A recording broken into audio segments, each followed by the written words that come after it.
Hello, hi, welcome again to Eduex India. Right. तो आज हम जिस बारे में बात करने वाले हैं वह है एक नया किंगडम। तो पिछली बार हमने जिसके बारे में बात की थी, हमने उसके लिए 2 मिनट का मौन भी रखा था और हमने बोला था, मैंने कहा था कि अगली बार जब हम मिलेंगे तो हम एक नए किंगडम का हैप्पी बर्थडे मनाएंगे या हम एक नया किंगडम समझने की कोशिश करेंगे या जानने की कोशिश करेंगे। ठीक है। तो आज हम शुरुआत करेंगे एक नए किंगडम की जिसका नाम है फंजी या फंजाई। ठीक है, दोनों बोल सकते हैं, फंगी या फंजाई। ठीक है। तो आज हम बेसिकली इसी के ऊपर सारा डिस्कशन करेंगे और समझने की कोशिश करेंगे कि फंगी या फंजाई किंगडम का जनरल कैरेक्टरिस्टिक्स कैसे होता है। जैसे हमने दूसरे किंगडम को समझा था, किस तरह से समझा था हमने हमने समझा था कि उसका जनरल कैरेक्टरिस्टिक्स कैसे होता है या सामान्य लक्षण किस तरह के होते हैं, है ना। फिर हमने जो देखी था डिस्कशन का जो हमारा पॉइंट था, और दूसरे किंगडम जैसे मोनेरा और प्रोटिस्टा हो गया, उसमें हमने आगे का डिस्कशन में क्या देखा था, हमने देखा था कि मोड ऑफ न्यूट्रिशन किस तरह का करता है ना। और उसके बाद हम आगे बढ़ के देखते थे कि हर तरह के किंगडम में जो उसके कैरेक्टरिस्टिक्स मेंबर हैं वो किस तरह से रिप्रोडक्शन करते हैं। तो इन्हीं बेसिस पे हम किंगडम फंजाई को भी कोशिश करेंगे कि हम समझ पाएं या इसको समझें। ठीक है। तो इससे पहले हम आगे बढ़ें और शुरुआत करें एक नए किंगडम की, मैं चाहता हूं कि आप जान लें कि पुराने किंगडम और नए किंगडम के बीच में बेसिक फर्क क्या है ना। बेसिक फर्क क्या है। जैसे हमने जब जब हम मोनेरा से प्रोटिस्टा की तरफ गए थे तो भी हमने इसी बेसिस पे बात की थी कि भाई मोनेरा से जो है वो प्रोटिस्टा किस तरह से अलग है। तो अब हम प्रोटिस्टा से किस तरफ जा रहे हैं, एक नए किंगडम के तरफ जा रहे हैं, और उस नए किंगडम का नाम क्या है वो हम यहाँ पर लिख लेते हैं और फिर उसके बारे में बात करना शुरू करते हैं। तो चलो यहाँ पे लिखता हूँ मैं, नया किंगडम का हमारा नाम क्या है, फंगी। क्या है, फंगी। ठीक है, या इसी को फंजाई भी कहा जाता है। ठीक है। तो नाम सुनोगे तो ऐसा लगेगा, या जनरल परसेप्शन ये है कि किसी बुरी चीज के बारे में हम बात करने जा रहे हैं, है ना।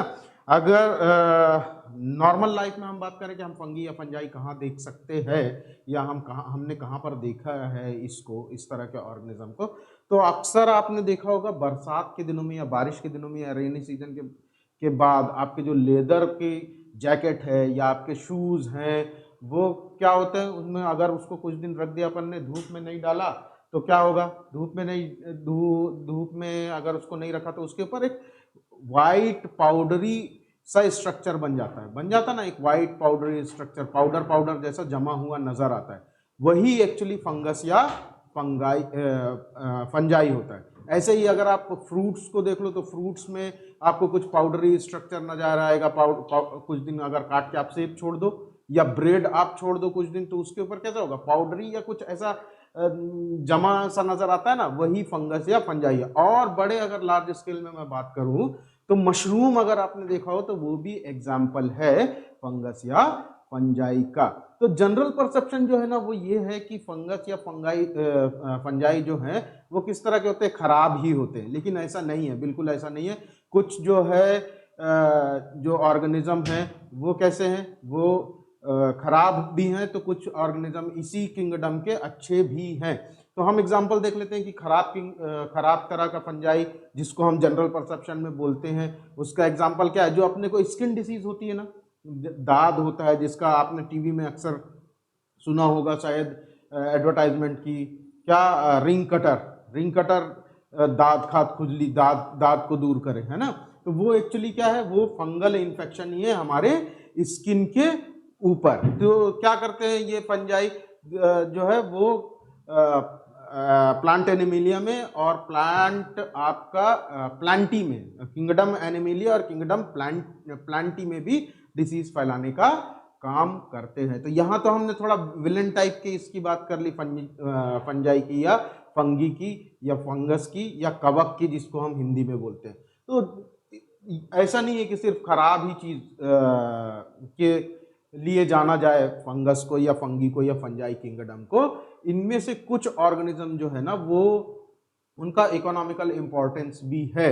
उनका इकोनॉमिकल इंपॉर्टेंस कैसा है कि ये आपके शराब बनाने में काम आते हैं, फर्मेंटेशन के लिए काम आएंगे, ठीक है, वैक्सीनेशन या वैक्सीन बनाने के भी ये काम में आते हैं। तो दोनों तरह के कैरेक्टरिस्टिक्स, एक जो डिसीज फैलाता है या डिसीज या आपका ह्यूमन स्किन में आपके डिसीज फैलाता है या किंगडम प्लांटी में डिसीज फैलाते हैं, उस तरह के भी फंजाई हैं।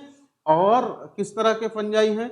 जो हमारे कमर्शियल या इकोनॉमिकल इंपॉर्टेंट जिनका है उस तरह के भी फंजाई हैं जो हमको फायदा भी पहुंचाते हैं। तो ये तो हो गई जनरल बात। अब हम देख लेते हैं कि सेलुलर स्टेज पे या सेलुलर स्ट्रक्चर के बेसिस पे कोई फंगी किंगडम का जो मेंबर है उसका, या फंगी किंगडम का जो कैरेक्टरिस्टिक्स मेंबर है उसका बेसिक कैसा रहता है या उसका बेसिक कैरेक्टर क्या है। तो चलो लिखते हैं सब। अच्छा, एक चीज और, हम जब हम बात कर रहे थे, मैंने इस सेशन की शुरुआत की तो मैंने कहा कि ये भी बात समझनी जरूरी है कि हम एक नए किंगडम से दूसरे नए किंगडम की तरफ जा रहे हैं, तो पुराने किंगडम से इस किंगडम के बीच में डिफरेंस क्या है। तो पुराने किंगडम और इस किंगडम के बीच में डिफरेंस ये है कि देखो प्रोटिस्टा कैसा था? प्रोटिस्टा था यूकैरियोटिक टाइप का, है ना। उससे पहले मोनेरा कैसा था?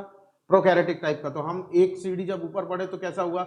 यूकैरियोटिक टाइप का हमको स्ट्रक्चर या डेवलप सेल मिली, है ना। है ये भी, अगर हम एक स्टेप और ऊपर चढ़ रहे हैं तो अब हम क्या पढ़ेंगे? फंगी या फंजाई किंगडम। तो एक स्टेप और ऊपर चढ़ रहे हैं ये भी यूकैरियोटिक, लेकिन जो प्रोटिस्टा थे ना उसमें यूकैरियोटिक यूनिसेलुलर टाइप के ऑर्गेनिज्म पाए जाते थे। लेकिन इस किंगडम में जिसकी हम बात कर रहे हैं फंगी या फंजाई किंगडम में जो ऑर्गेनिज्म हैं वो किस तरह के होते हैं? मल्टी सेलुलर होते हैं। किस तरह के होते हैं? तो पहले हम लिख लेते हैं क्या है? यूकैरियोटिक तो है ही, तो मैं पहले यहां पर यूकैरियोटिक लिख देता हूं, ठीक है। तो चलो यूकैरियोट है, यूकैरियोटिक है ये, ठीक है। कैसा है? यूकैरियोटिक है, ठीक है। दूसरी चीज हमने क्या जानी? ये मल्टी सेल्यूलर है। कैसे हैं? Multi cellular. कैसे हैं? नजर आ रहा है ना? मल्टी सेल्यूलर कैसे हैं? अच्छा चलो एक एक ऐसे ऐसे लिख लेंगे। मल्टी सेल्यूलर कैसे हैं? मल्टी सेल्यूलर है, ठीक है।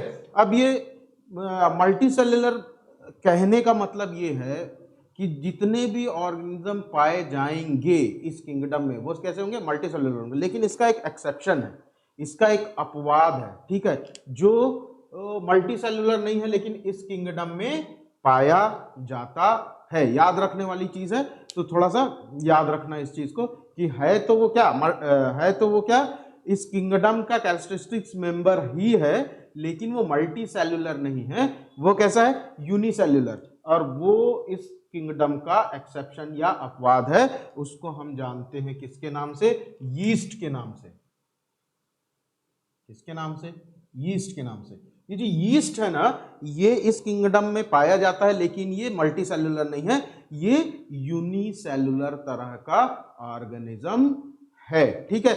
अब यीस्ट में एक तरह का और मेंबर है या एक तरह का यीस्ट है जो बेकर्स के काम में आता है, या बेकिंग के काम में, या फर्मेंटेशन के काम में, या बेकिंग के काम में ज्यादा इंपॉर्टेंट रोल प्ले करता है। उस यीस्ट का नाम जो है ना वो है सैकेरोमाइसिस सर्वियोसिस।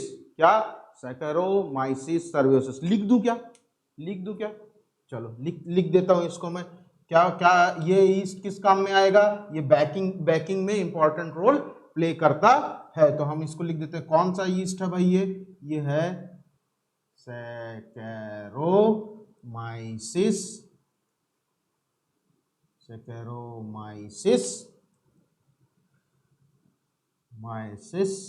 ठीक है। SERVIESIOS।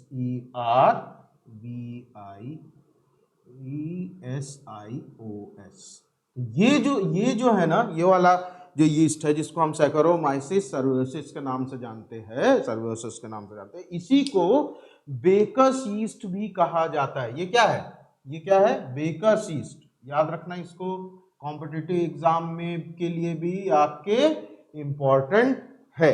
क्या है? इसको हम क्या बोलते हैं? Baker's yeast. ये बात क्लियर हो गई, ठीक है।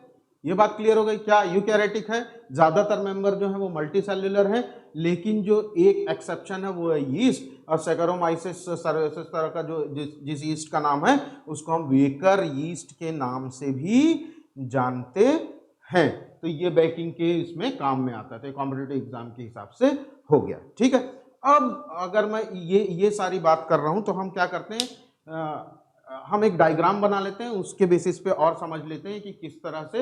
ये तो आपका सेलुलर स्ट्रक्चर पे हो गया। अभी हम बात करते हैं कि एक्सटर्नल स्ट्रक्चर पे, एक्सटर्नल व्यू के हिसाब से असल में फंगी नजर कैसे आते हैं, या फंजाई नजर कैसे आते हैं, या वो कैसे दिखाई देते हैं। तो चलो बनाते हैं हम एक जल्दी से एक स्ट्रक्चर, और उसमें समझते हैं कि आखिरकार फंगी या फंजाई नजर कैसे आते हैं। तो यहाँ पे बना देता हूं मैं। ठीक है, देखो ये जो है ना, ये ग्रूव्स लाइक स्ट्रक्चर, ये बहुत पतले पतले पतले पतले पतले पतले धागे की तरह होते हैं। ठीक है, ये तो बहुत थिक बना रहा हूँ, ये बहुत थिन होते हैं। आपने अक्सर ब्रेड के ऊपर, या आपका कोई लेदर का जैकेट होगा, बारिश के दिनों में आपने देखा होगा। और कैसे नजर आते हैं भाई, ये देखो, ये इसके अंदर ऐसे ऐसे ऐसे ऐसे ऐसे ऐसे स्ट्रक्चर पाया जाता है। हम ये अगर किसी को स्ट्रक्चर नहीं पता है कि क्या है ये, तो हम थोड़ी देर में इसका सब पूरा डिटेल इस स्ट्रक्चर के बारे में हम बात करने वाले हैं, हर एक चीज के बारे में कि ये क्या चीज है। तो ये स्ट्रक्चर बन गया, जनरल समझने के लिए बना दिया हमने। अब समझो कि ये जो है ना पूरा स्ट्रक्चर, जिसमें खूब सारे थ्रेड्स हैं, या जिसमें खूब सारे ऐसे ग्रूव्स लाइक स्ट्रक्चर हैं, तो इनके पूरे ग्रुप को अगर मैं बात करूं, पूरे ग्रुप की एक साथ में पूरा ऐसे थ्रेड लाइक स्ट्रक्चर खूब सारे होंगे। और एक ग्रुप की बात करूं, जिस ग्रुप में ये रहते हैं, या एक ग्रुप जिसको जो हमने यहाँ पर बनाया है, अभी यहाँ पर कितने और ग्रुप्स के बारे में बात कर लें, 1 2 3 1 2 3 4 5 ग्रुप्स। अगर मैं ग्रुप की बात करूं सारे थ्रेड लाइक स्ट्रक्चर या ग्रूव लाइक स्ट्रक्चर की, तो एक साथ इसको कहा जाता है, क्या कहते हैं इसको, माइसीलियम। क्या बोलते हैं इसको, माइसीलियम। अगर ये पूरे ग्रुप की बात करूं तो ये क्या कहलाएगा, माइसीलियम। क्या कहलाएगा, माइसीलियम। क्या कहलाएगा, माइसीलियम। ठीक है, क्लियर हो गई ये बात। ये क्या कहलाएगा, माइसीलियम कहलाएगा। ठीक, तो पूरे ग्रुप को थ्रेड लाइक स्ट्रक्चर के पूरा ग्रुप जो है वो क्या कहलाएगा। आज मेरा दिमाग सही काम नहीं कर रहा है लगता है ना, ये पूरा, चलो ठीक है, मेरी स्पेलिंग की थोड़े सा इशू। ये क्या कहलाएगा, माइसीलियम। पूरे ग्रुप को हम किस नाम से जानेंगे, माइसीलियम। और ये तो पूरे ग्रुप की बात हो गई, पूरे थ्रेड लाइक स्ट्रक्चर की बात हो गई। अगर मैं एक थ्रेड की बात करूं, या एक इस तरह का जो ग्रूव है इसकी बात करूं, तो ये कहलाता है क्या, हाइफा या हाइफी। ये क्या कहलाएगा, HYPHAE। ये क्या कहलाएगा, हाइफा या हाइफी। ठीक है, ये जो है ये इसके अंदर के न्यूक्लियस है। ठीक है, तो खास बात क्या होती है, इसके जो न्यूक्लियस होते हैं ना, ये जो न्यूक्लियस है, ये न्यूक्लियस हो गया, ये न्यूक्लियस हो गया, ये न्यूक्लियस हो गया, ये होते हैं हैप्लॉइड तरह के न्यूक्लियस। कैसे होते हैं, हैप्लॉइड तरह के न्यूक्लियस होते हैं। तो हम ये कह सकते हैं कि ये जो स्ट्रक्चर है, या ये जो ऑर्गेनिज्म आप यहाँ पर देख रहे हो, ये जनरली मैं जो डायग्राम बनाया हूं, मैं ये मन में सोच रहा हूँ कि राइजोपस है। ठीक है, तो राइजोपस का अगर मैं ये बोलूँ तो थ्रेड लाइक पूरा ग्रुप जो है वो क्या कहलाएगा, माइसीलियम। एक जो है एक ग्रुप की बात करूं मैं, या एक ये थ्रेड लाइक स्ट्रक्चर या उंगली लाइक स्ट्रक्चर जो है इसकी बात करूं, तो ये क्या कहलाएगा, हाइफा या हाइफी। अब ये जो पूरा है, इस पूरे स्ट्रक्चर में जो न्यूक्लियस है वो कैसे है, हैप्लॉइड न्यूक्लियस है। तो अगला कैरेक्टरिस्टिक जो कैरेक्टर है वो फंगी का यही है कि हम इसको, ये क्या कैरेक्टर है कि ये हैप्लॉइड बॉडी के, कैसे है, हैप्लॉइड बॉडी, कैसे है, हैप्लॉइड बॉडी है। ठीक है, क्लियर हुई बात, क्लियर है यहां तक। अब तक हमने क्या जान लिया कि ये फंगी जो है किंगडम, उसके कैरेक्टरिस्टिक्स मेंबर्स जो है वो जनरली क्या होता है, यूकैरियोटिक होते हैं और मल्टी सेलुलर होते हैं। एक एक्सेप्शन है जिसको हम यीस्ट बोलते हैं, सैकरोमाइसिस सर्वेसिस तरह का जो यीस्ट है, इसको बेकर यीस्ट के नाम से भी जाना जाता है। बॉडी जो होती है वो हैप्लॉइड बॉडी होती है, क्योंकि इनमें जो न्यूक्लियस होते हैं वो हैप्लॉइड होते हैं, डिप्लॉइड नहीं होते, हैप्लॉइड होते हैं। प्लस जो पूरी बॉडी एक साथ जो थ्रेड लाइक स्ट्रक्चर का पूरा जो ग्रुप है, अगर उसकी हम बात करें तो उसको हम बोलते हैं माइसीलियम। और अगर एक थ्रेड लाइक स्ट्रक्चर की बात करूं सिर्फ इसकी या इसकी या इसकी या इसकी सिंगुलर नंबर में अगर हम बात करेंगे तो ये कैसे, ये इसको हम क्या बोलते हैं, हाइफा या हाइफी। अब हाइफा या हाइफी जो है ना, ये भी दो तरह के हो सकते हैं ऑन द बेसिस ऑफ कि उनका हाइफा का स्ट्रक्चर या हाइफी का स्ट्रक्चर कैसा है। तो देखो हम बना लेते हैं हाइफा या हाइफी का स्ट्रक्चर, ठीक है, फिर से बनाते हैं। तो देखो दो तरह से हम बेसिकली ये हाइफा या हाइफी को बांट सकते हैं on the basis of structural formation. तो यहां पर मैं एक हाइफी बनाता हूं या हाइफा बना लिया, ठीक है, और ये दूसरे तरह का हाइफा या हाइफी दूसरा हाइफा बना लिया, ठीक है। अभी क्या क्या इंटरनल स्ट्रक्चर में डिफरेंस है उसके बारे में हम बात करते हैं। देखो क्या होगा, ये न्यूक्लियस तो हमने देखा था ऐसे ऐसे, ये एक जगह और हमने इस तरह का स्ट्रक्चर देखा था, याद है, जहां पर मल्टी न्यूक्लियस स्टेज था, है ना। कहां पर देखा था हमने वो हमने देखा स्लाइम मोल्ड में। वहां पर क्या होता था, कैरियोकाइनेसिस होता था, कैरियोकाइनेसिस होता था, साइटोकाइनेसिस नहीं होता था, है ना, यही होता था ना, ठीक है। या कैरियोगेमी होता था, साइटोगेमी नहीं होता था, यही। तो उसमें क्या था, न्यूक्लियस एक के बाद एक डिवाइड करके खूब सारे न्यूक्लियस बन जाते थे और एक ही साइटोप्लाज्म में रहते थे। तो ये भी, इसमें भी ये किस तरह वो कंडीशन किस तरह से कहलाती थी, सिनोसिटिक कंडीशन कहलाती थी। तो यहां पर अगर मैं इसकी बात करूं तो ये भी कैसे सिनोसिटिक कंडीशन ही है अगर इस तरह का है। तो ये दो तरह का हो गया हाइफी, दो हाइफी मैंने बना लिया। अब इस हाइफी में डिफरेंस क्या होता है कि कुछ जो माइसीलियम है या कुछ जो फंगी हैं या कुछ जो फंजाई हैं, वो ऐसे इनके बीच में एक न्यूक्लियस से दूसरे न्यूक्लियस के बीच में ऐसे सेप्टम पाया जाता है और एक में नहीं पाया जाता। तो अब देखो जो जिस हाइफी में या जिस हाइफा में ये सेप्टम पाया जाता है ना, या खांचा पाया जाता है या जो सेपरेशन करने वाला चीज पाया जाता है, इस तरह के हाइफी को हम सेप्टेड हाइफी के नाम से जानते हैं। क्या बोलते हैं इसको बोलते हैं हम सेप्टेड हाइफी। क्या बोलेंगे, सेप्टेड हाइफी या हाइफा, जो भी आपको लगे। ये बात क्लियर है। दूसरा जो दूसरे तरह का है जिसमें ये सेप्टम या सेप्टा नहीं पाया जाता, इसको हम क्या बोलते हैं, एसेप्टेड हाइफी। क्या बोलेंगे, एसेप्टेड हाइफी। क्लियर।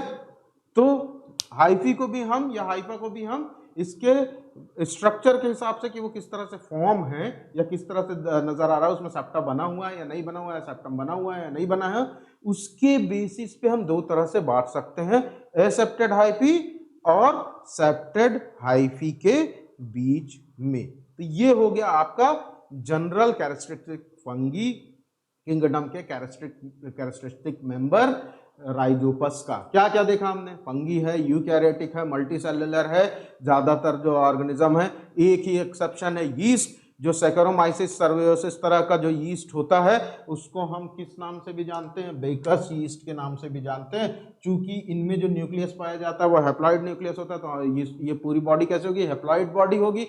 पूरे ग्रुप को हम माइसीलियम कहते हैं।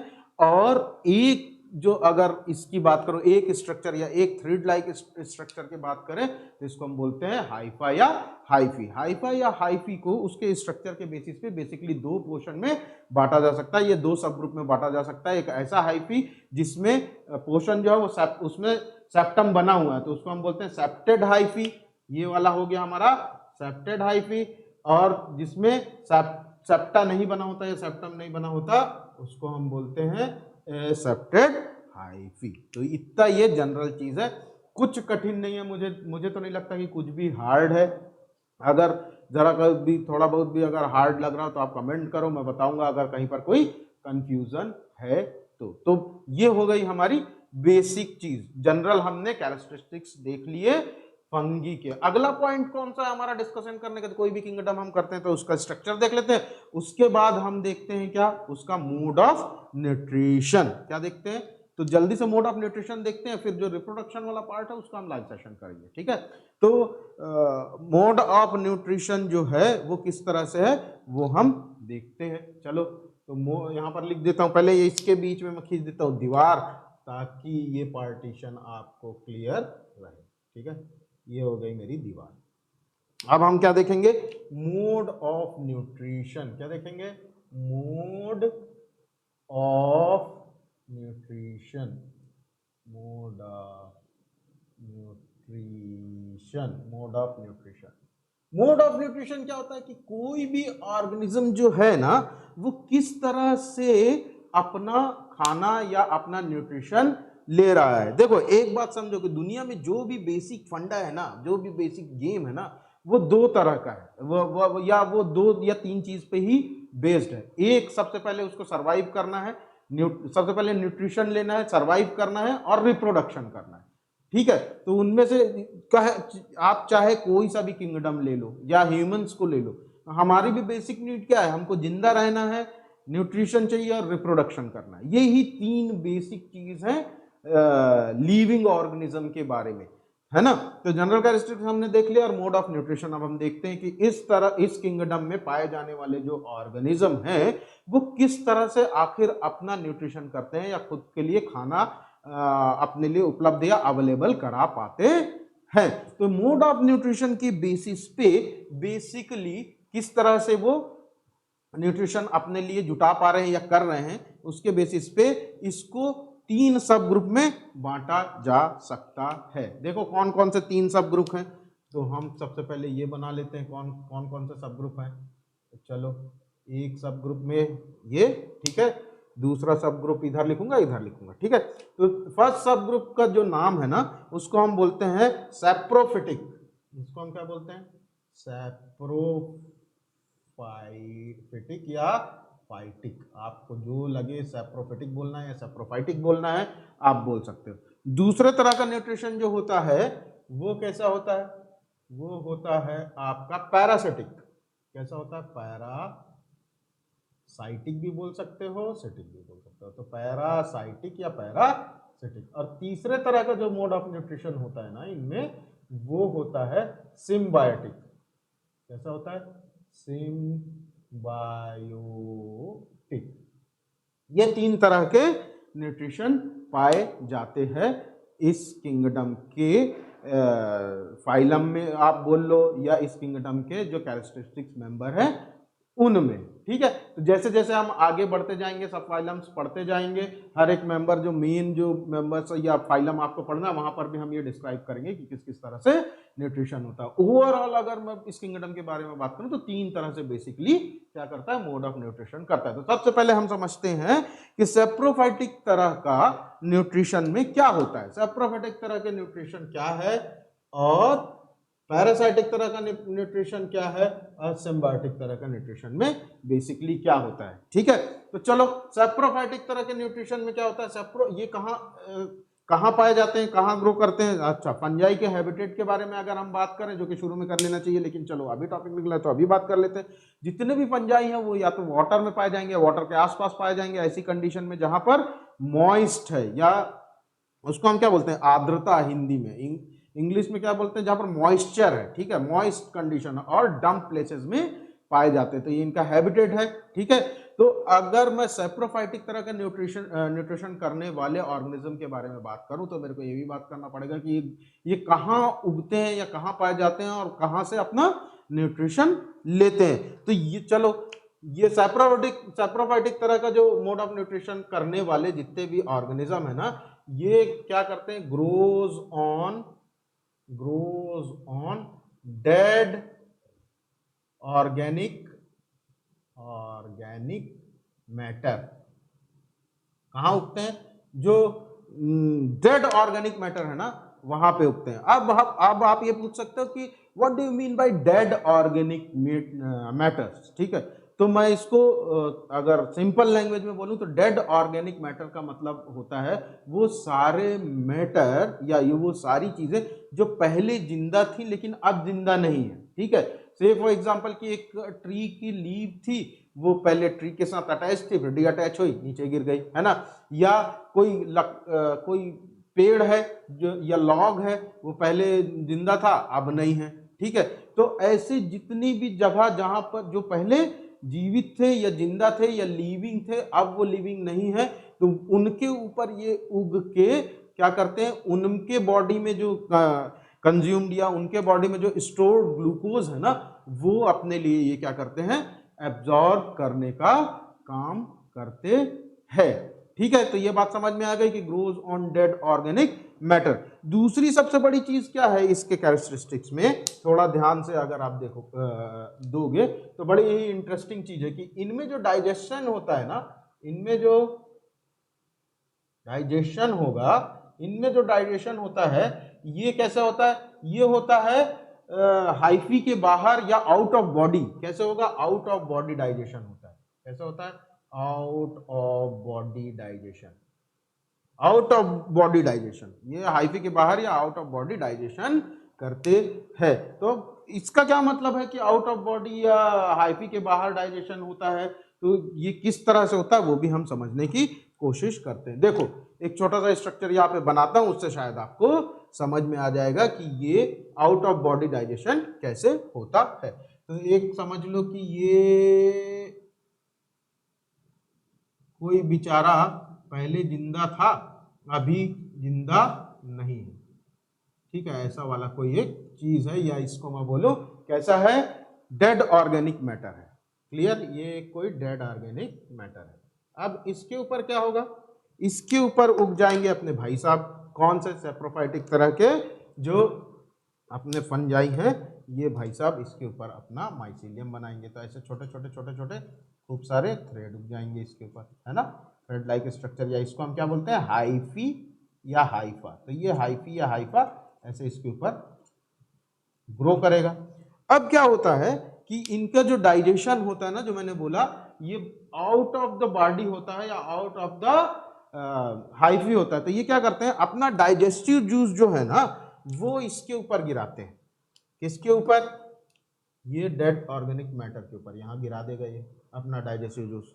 ठीक है, अब जब इसके ऊपर अपना डाइजेस्टिव जूस गिरा देगा, हम कैसे करते हैं, होलोजो एक तरह का न्यूट्रिशन है, हम पहले बकल कैविटी से अपना खाना चबाते हैं, फिर उसमें गैस्ट्रिक जूस मिलाते हैं, या गैस्ट्रिक जितनी भी चीजें हैं जो डाइजेशन में मदद करती है, फिर अपन उसको डाइजेशन करते हैं स्टमक में। वहां पर भी क्या होता है, वहां पर भी गैस्ट्रिक जूसेस या डाइजेस्टिव जूसेस मिलाए जाते हैं। और फंडा क्या है कि कोई कॉम्प्लेक्स चीज को सरल सरल छोटे छोटे सिंपल पार्टिकल्स में बांट दिया जाए ताकि वो आसानी से एब्जॉर्ब किया जा सके। यही है डाइजेशन का फंडा।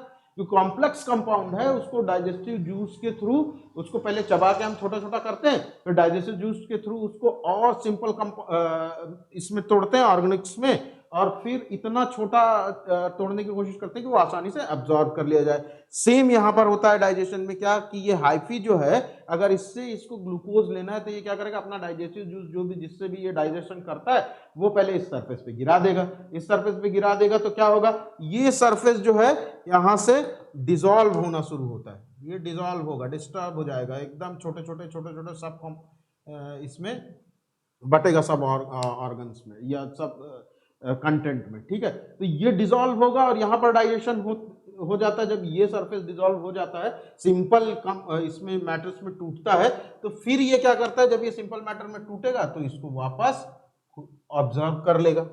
ठीक है, तो इस तरह से out of the body digestion होता है, किसमें, सेप्रोफाइटिक तरह के न्यूट्रिशन में। तो होप ये बात क्लियर हो गई आपको। अगर हम भी ऐसे सेप्रोफाइटिक तरह का न्यूट्रिशन करते होते तो हमको क्या करना पड़ता, शादी में पहले हम जाते और पहले प्लेट में थूकते, वहां पर खाना पचता और फिर हम उसको खाते।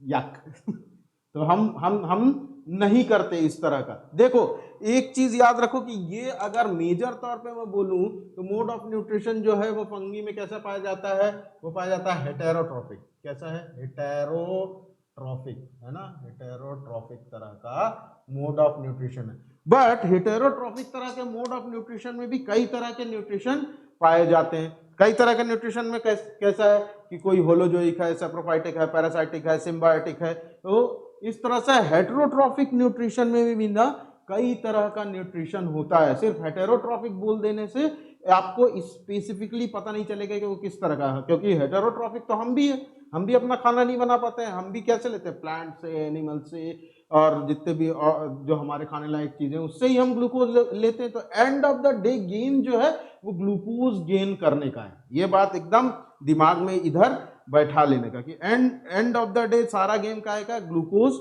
हमको चाहिए, हमको जिंदा रहने के लिए। तो चलो इसमें वापस लौटते हैं इस टॉपिक में कि सेप्रोफाइटिक तरह का जो न्यूट्रिशन होगा वो कहाँ होगा, एक तो ये डेड ऑर्गेनिक मैटर के ऊपर उगेंगे, ठीक है। दूसरा कि इनका जो डाइजेशन होता है वो कैसा होता है, आउट ऑफ बॉडी होता है। तो माइसीलियम मुख के जो हाइफी है वो क्या करेंगे, वो अपना गैस्ट्रिक जूस इस सरफेस पे गिरा देंगे, ये सरफेस होगा डिसॉल्व या सिंपल कंपाउंड्स में टूटेगा, इतना सिंपल कंपाउंड्स में टूटेगा कि वो आसानी से ऑब्जॉर्ब हो सके और फिर ये इसको एब्जॉर्ब कर लेते हैं। तो ये हो गया सेप्रोफाइटिक तरह का या सेप्रोफाइटिक तरह का मोड ऑफ न्यूट्रिशन। दूसरे तरह का मोड ऑफ न्यूट्रिशन जो हमको देखना है, ये हमको देखना है पैरासाइटिक तरह का या पैरासिटिक तरह का मोड ऑफ न्यूट्रिशन। और एक बात और समझने की कोशिश करना कि सेप्रोफाइटिक और पैरासाइटिक तरह के न्यूट्रिशन के बीच में डिफरेंस क्या है। तो ये कहाँ उगते थे, ये उगते थे grows on dead organic matter, यहाँ पे उगते थे, है ना। यहाँ पे हमने लिखा है grows on dead organic matter. ये कहाँ पे उगते हैं, देखते हैं, ग्रोज ऑन और इन, ग्रोज ऑन और इन लिविंग ऑर्गेनिज्म। कहाँ, लिविंग ऑर्गेनिज्म में, राइट। तो दोनों के बीच का डिफरेंस समझ में आया कि एक जो है सभी, देखो पूरा ग्रुप जो है वो किस में आ रहा है, हेटेरोट्रॉफिक तरह का मोड ऑफ न्यूट्रिशन है, लेकिन एक जो है वो कहाँ उग रहा है, एक उग रहा है डेड ऑर्गेनिक मैटर्स के ऊपर, और दूसरा जो उग रहा है या जहां से अपना न्यूट्रिशन पा रहा है वो कहां से पा रहा है, वो लिविंग ऑर्गेनिज्म के ऊपर पाया जा रहा है, ठीक है।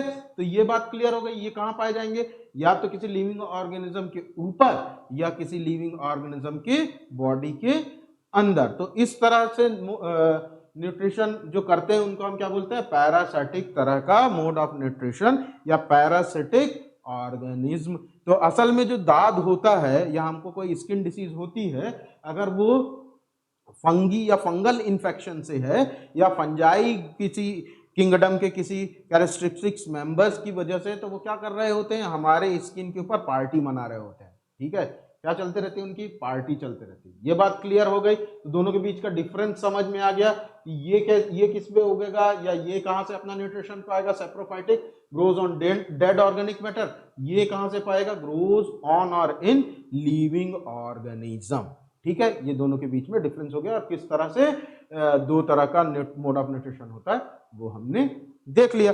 अब हमको देखना है सिम्बायोटिक तरह का मोड ऑफ न्यूट्रिशन। क्या देखना है, सिम्बायोटिक तरह का मोड ऑफ न्यूट्रिशन। तो सिम्बायोटिक तरह के मोड ऑफ न्यूट्रिशन में के लिए एनसीईआरटी के बुक में दो एग्जाम्पल दिए हुए हैं। पहला जो एग्जाम्पल है आपका वो है लाइकेन, वो क्या है, लाइकेन, और दूसरा है माइकोराइजा। क्या है, माइकोराइजा,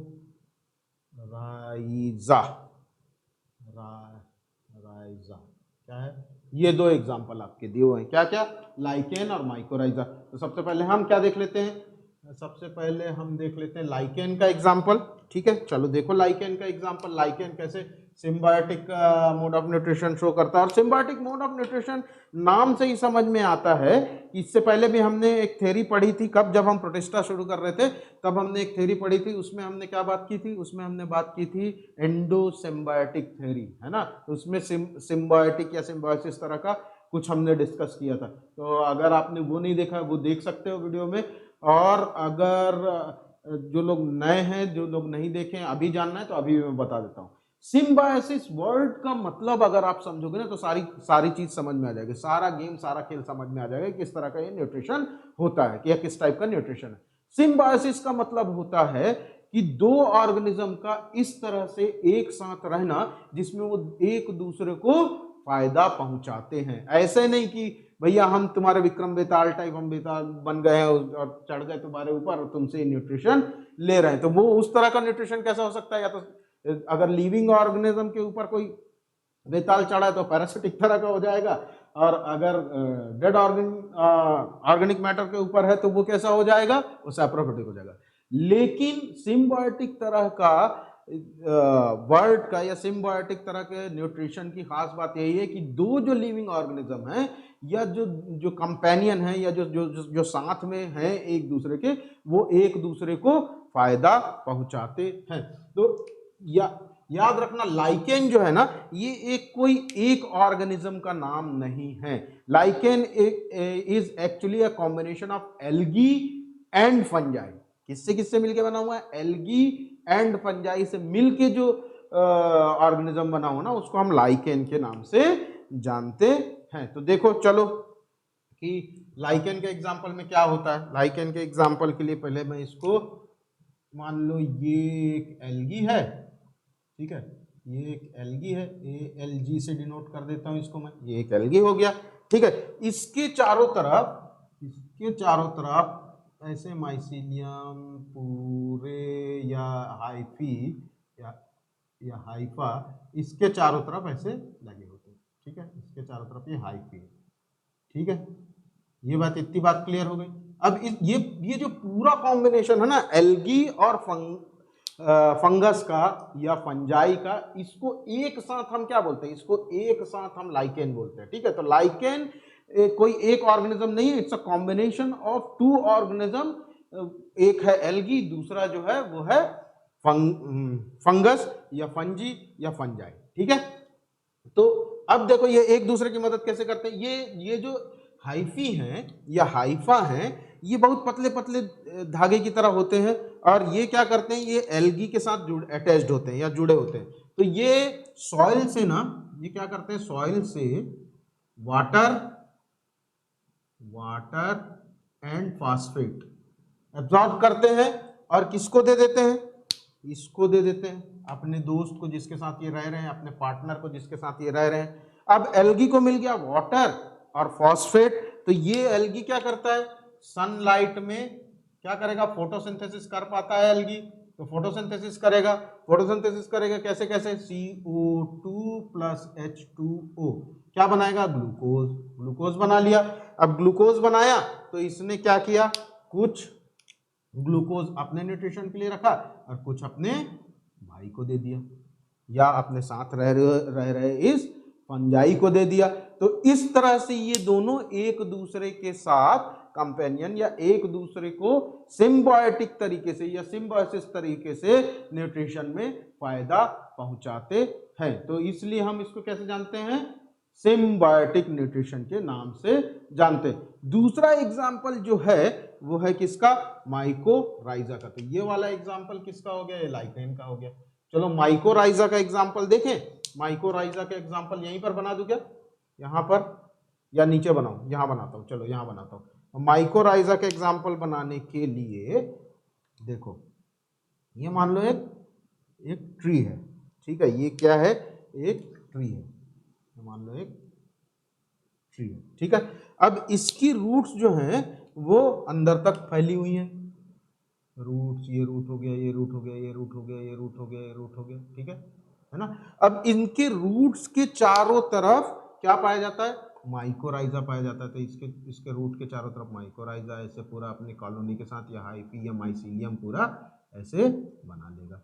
और सेम रूल जो वहां पर कौन करता था? लाइकेन में जो पाया जाने वाला फंगल आपका स्ट्रक्चर है, क्या करता था? वो सॉइल से सेम वाटर एंड फॉस्फेट जो है, सेम वाटर एंड फॉस्फेट, तो वाटर एंड फॉस्फेट लेगा, ठीक है। और यहां एब्जॉर्ब करेगा ये माइकोराइजा, और किसको दे देगा? रूट्स को दे देगा।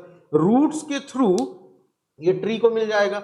अब ट्री क्या करेगा? सेम कहानी फोटोसिंथेसिस वाली, सूरज की उपस्थिति में या सनलाइट के प्रेजेंस में फोटोसिंथेसिस करेगा, और फोटोसिंथेसिस करके सेम चीज, सेम प्रोसेस, कार्बन डाइऑक्साइड और H2O, CO2 प्लस H2O और ग्लूकोज बनाएगा। तो कुछ जो है ग्लूकोज वो खुद यूज करेगा, और कुछ जो है वो अपने भाई को, माइकोराइजा को दे देगा। तो ये हो गया किस तरह का न्यूट्रिशन?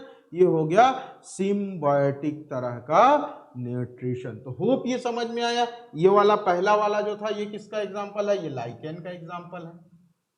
ये वाला जो एग्जाम्पल है लाइकेन का एग्जाम्पल है, और ये वाला एग्जाम्पल जो है ये माइकोराइजा का एग्जाम्पल है। ठीक है, तो होप ये बात समझ में आ गई किस तरह से तीनों तरह का न्यूट्रिशन होता है, सेप्रोफाइटिक, पैरासिटिक और सिम्बायोटिक तरह का।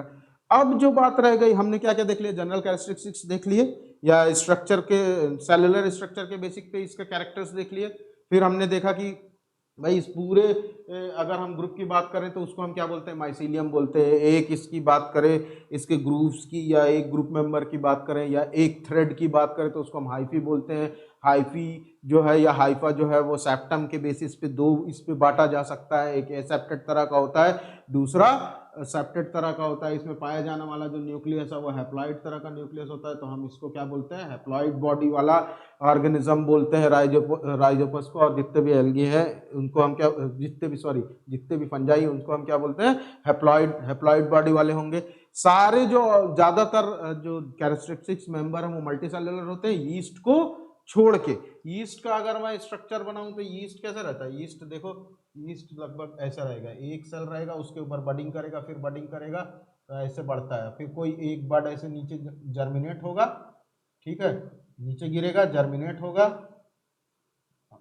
नीचे गिरेगा, जर्मिनेट होगा, और एक नया फिर से यीस्ट बना लेगा। ठीक है, तो इस तरह से होता है। तो यीस्ट कैसा है, यीस्ट जो है वो इसका एक्सेप्शन है। वो कैसा होता है, यूनिसेलुलर होता है। जो आपका सैकरोमाइसिस सर्वेसिस नाम का जो यीस्ट है उसको हम बेकर यीस्ट के नाम से भी जानते हैं। मोड ऑफ न्यूट्रिशन की अगर हम बात करें तो हेटरोट्रॉफिक तरह का मोड ऑफ न्यूट्रिशन पाया जाता है। हेटरोट्रॉफिक तरह में भी हम 3 सब ग्रुप में बांट सकते हैं कि वो कैसे अपना न्यूट्रिशन गेन करते हैं उसके बेसिस पे, सेप्रोफाइटिक, पैरासिटिक, सिम्बायोटिक। सेप्रोफाइटिक में क्या होता है, कहाँ डेड ऑर्गेनिक मैटर के ऊपर पाया जाता है, डाइजेशन जो होता है वो आउट ऑफ द बॉडी होता है, किस तरह से होता है वो मैंने बता दिया। पैरासाइटिक में क्या होता है, पैरासाइटिक मोड ऑफ न्यूट्रिशन में कि ये लिविंग ऑर्गेनिज्म के ऊपर या अंदर पाए जाते हैं, ठीक है, और वहां से अपना न्यूट्रिशन गेन करते हैं। सिम्बायोटिक में दो आपको एग्जांपल देखना था, लाइकेन और माइकोराइजा। तो लाइकेन के बारे में हमने बात कर लिया और माइकोराइजा के बारे में हमने बात कर लिया। एक और कहानी सुनाता हूं। क्या हुआ, ब्रिटेन में जब इंडस्ट्रियल रिवोल्यूशन चल रहा था तब क्या होता है, जब कोई इंडस्ट्री लगती है तो खूब सारे पेड़ काट दिए जाते हैं ना इंडस्ट्री सेटअप करने के लिए। तो खूब सारे पेड़ ऐसे काटे गए ब्रिटेन में भी। ठीक है, जब इंडस्ट्री सारी सेटअप हो गई तो डिसाइड किया गया कि पेड़ फिर से लगाना है हमको। तो ब्रिटेन में पाइन के पेड़ लगाने शुरू किए वापस से। लेकिन प्रॉब्लम क्या हुई कि जब वो पाइन का पेड़ लगा रहे थे वापस से, पाइन ट्रीज को वापस लगा रहे थे, तो वो पाइन ट्री जिंदा नहीं रह पाते थे, 1-2 महीने के बाद मर जाते थे, वापस डेड हो जाते थे। तो बड़े परेशान हुए ब्रिटेन वाले कि भाई एक बार हम ये पाइन ट्री कंटिन्यू लगा रहे हैं बट ये लग नहीं रहा है, ऐसा क्यों हो रहा है। सॉइल टेस्ट किया गया, सारा ऑब्जर्वेशन किया गया, सारा स्टडी की गई, तो पता चला कि ये जो यहाँ पर सॉइल है जहां पर आप क्या कर रहे हो, पाइन का ट्री लगा रहे हो, वहां पर माइकोराइजा नाम का फंगस या फंजी या फंजाई नहीं है। इस वजह से क्या हो रहा है, इस वजह से पाइन ट्री जिंदा नहीं रह पा रहे हैं, बार बार मर जा रहे हैं या डेड हो जा रहे हैं। फिर उनने सॉइल में ये इसकी क्वांटिटी मिलाई और फिर पाइन पेड़ उगे। तो इस बात से, इस पूरी कहानी से एक चीज और क्या पता चली कि जो माइकोराइजा है वो कहाँ पाया जाता है, माइकोराइजा पाया जाता है पाइन ट्री के रूट्स में। कैसे करता है सिम्बायोटिक न्यूट्रिशन, ये डिस्कशन हमने कर लिया। अब बच गया वो बच गया आपका रिप्रोडक्शन। ठीक है, क्या बच गया, रिप्रोडक्शन। तो रिप्रोडक्शन का पार्ट जैसे मैंने पहले बोला था, ये तो जनरल कैरेक्टरिस्टिक्स हो गया। हम अब देखेंगे कि फंगी को या फंजाई किंगडम को कौन कौन से फाइलम में बांटा गया, और जिस जिस फाइलम में हम बढ़ते जाएंगे उस फाइलम का हम रिप्रोडक्शन पढ़ते जाएंगे कि उस फाइलम में या उस फाइलम के कैरेक्टरिस्टिक्स मेंबर में किस तरह का रिप्रोडक्शन पाया जाता है। अगर मैं ओवरऑल रिप्रोडक्शन की बात करूं तो ओवरऑल रिप्रोडक्शन जो है फंजाई किंगडम में या फंगी किंगडम में दोनों तरह का रिप्रोडक्शन कर सकते हैं, ये एसेक्सुअल टाइप का भी और सेक्सुअल टाइप का भी। तो हमको देखना ये है या समझना ये है कि ये कब एसेक्सुअल रिप्रोडक्शन करते हैं और कब ये सेक्सुअल रिप्रोडक्शन करते हैं। अगर मैं ये बात पूछूं कि क्या आप समझते हो कि सेक्सुअल रिप्रोडक्शन और एसेक्सुअल रिप्रोडक्शन के बीच में फर्क क्या है, तो ये मत बोलना हाँ सर हमको पता है कि जब दो लोग मिलते हैं तब सेक्सुअल रिप्रोडक्शन होता है, उसको सेक्सुअल रिप्रोडक्शन कहते हैं। तो मैं आपको बेसिक डिफरेंस बताता हूं कि सेक्सुअल रिप्रोडक्शन और एसेक्सुअल रिप्रोडक्शन के बीच में बेसिक डिफरेंस क्या है। वो बात वो चीज जो मैं अभी पहले बोला वो मत बोल देना कि दो लोग मिलेंगे तब जाके सेक्सुअल रिप्रोडक्शन होता है। Basic difference in between sexual reproduction and asexual reproduction is कि बने हुए जाइगोट का फ्यूजन हो रहा है या नहीं हो रहा है। अगर जाइगोट फ्यूज करते हैं या फ्यूजन होता है या उसमें जब फ्यूजन होगा तो ही वो क्या कहलाएगा, सेक्सुअल रिप्रोडक्शन कहलाएगा। और अगर फ्यूजन नहीं हो रहा है तो सेक्सुअल रिप्रोडक्शन नहीं कहलाएगा। जैसे कि पार्थोजेनेसिस में क्या होता है, पार्थोजेनेसिस में गैमेट्स तो बनते हैं लेकिन उनका फ्यूजन नहीं होता है ना। तो पार्थोजेनेसिस जब आएगा तो हम पार्थोजेनेसिस के बारे में भी पढ़ेंगे कि किस तरह से पार्थोजेनेसिस होता है। मेरे ख्याल से वो क्लास 12th में है पार्थोजेनेसिस। तो पार्थोजेनेसिस में क्या होता है, गैमेट्स जरूर बनते हैं बट फ्यूजन नहीं होता है। तो ये बिल्कुल जरूरी नहीं है कि गैमेट्स बन रहे हैं दैट मीन्स वो सेक्सुअल रिप्रोडक्शन होगा। Fusion of gametes is very important और वही दोनों के बीच, दोनों तरह के टाइप के रिप्रोडक्शन के बीच में मेन डिफरेंशियल कड़ी का काम करता है। अगर गैमेट्स बन के फ्यूज हो रहे हैं तो सेक्सुअल रिप्रोडक्शन है, नहीं हुए तो सेक्सुअल रिप्रोडक्शन नहीं है। तो होप कि आपको आज डिस्कस की हुई ये जनरल कैरेक्टरिस्टिक्स वाली फंजाई किंगडम की क्लास या सेशन समझ में आया होगा। ठीक है, एक एक चीज हमने देख लिया, कुछ भी चीज कठिन नहीं है, बायोलॉजी वैसे भी कठिन नहीं है। बस आप ध्यान से देखते जाओ, हर एक चीज आपको याद हो जाएगी, रट्टा नहीं मारना पड़ेगा अगर आप थोड़े से ध्यान से सारी चीजें सुनेंगे और समझेंगे और स्ट्रक्चर्ड आपके दिमाग में उसको याद रखने की कोशिश करेंगे। तो ये रट्टे वाला बिल्कुल भी सब्जेक्ट नहीं है। समझिए, आपसी बात कर रहे हैं हम, दो लिविंग ऑर्गेनिज्म एक दूसरे के बारे में, या एक जो डेवलप लिविंग ऑर्गेनिज्म है वो थोड़ा सा कम डेवलप लिविंग ऑर्गेनिज्म के बारे में जान रहा है। तो ये आपसी बात है, लिविंग ऑर्गेनिज्म, एक लिविंग ऑर्गेनिज्म दूसरे लिविंग ऑर्गेनिज्म के बारे में जानने की कोशिश कर रहा है, समझने की कोशिश कर रहा है। तो आज के लिए इतना काफी है। होप आपको इस सेशन में मजा आया होगा, और अगर आपको मजा आया यार तो प्लीज़ मेरी रिक्वेस्ट है आपसे कि आप प्लीज़ वीडियो लाइक करो और सब्सक्राइब करो, और लोगों को भी सब्सक्राइब करने को बोलो ताकि ये चैनल आगे बढ़ सके। क्योंकि हमारे चैनल का ऑब्जेक्टिव जो है आपका साल भर मदद करना है। किस बात में मदद करना है? इस बात में कि आप अपने कोर्सेज को, आप अपने सब्जेक्ट को और ज़्यादा बेहतर तरीके से समझ पाओ।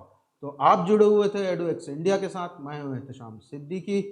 अब हम जो नेक्स्ट सेशन है वो रिप्रोडक्शन देखेंगे फंजाई किंगडम में। हम इसका लाइव सेशन करने वाले हैं, और जब हम लाइव सेशन करेंगे उसके बाद मैं इसका ऑफलाइन वीडियो भी अपलोड करूंगा, तो आप वैसे भी देख सकते हैं। लाइव अगर आप आना चाहें, लाइव सेशन देखना चाहें तो आप लाइव सेशन भी देख सकते हो। तो मिलते हैं फिर लाइव सेशन में, तब तक के लिए thank you very much, sayonara, bye bye.